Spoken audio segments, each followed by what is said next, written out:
You guys have all heard about the amazing retirement package you get when you work at the CIA, right?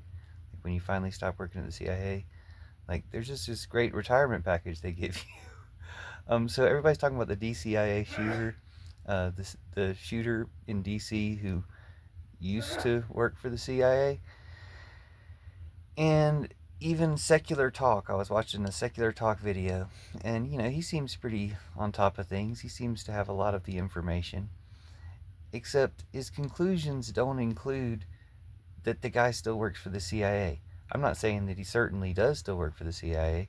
I just know that when I suggested that the DCIA killer might still work for the CIA in a Midas Touch chat, the moderators muted me and censored me. So it seems like the side of the story they don't want to get out there, even the people who claim to be on the side of the left.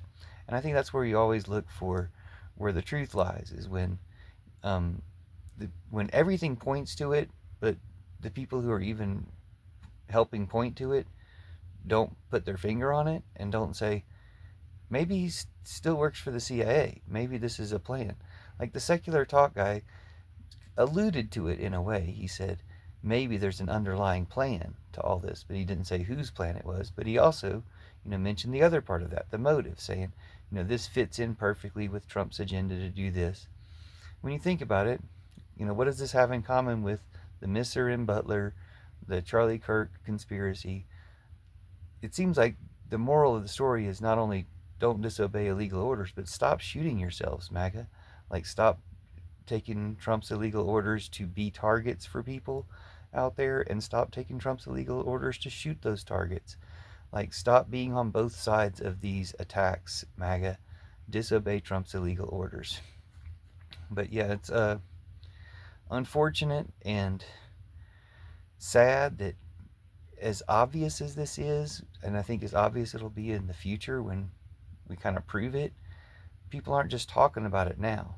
People can speculate about all sorts of stuff, but they don't speculate about what seems to me to be the most obvious conclusion of what's going on here.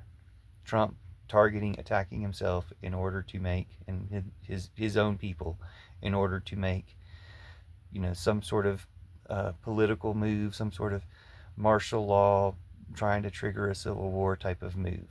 We've really got to stop it and stop everybody who keeps obeying his illegal orders.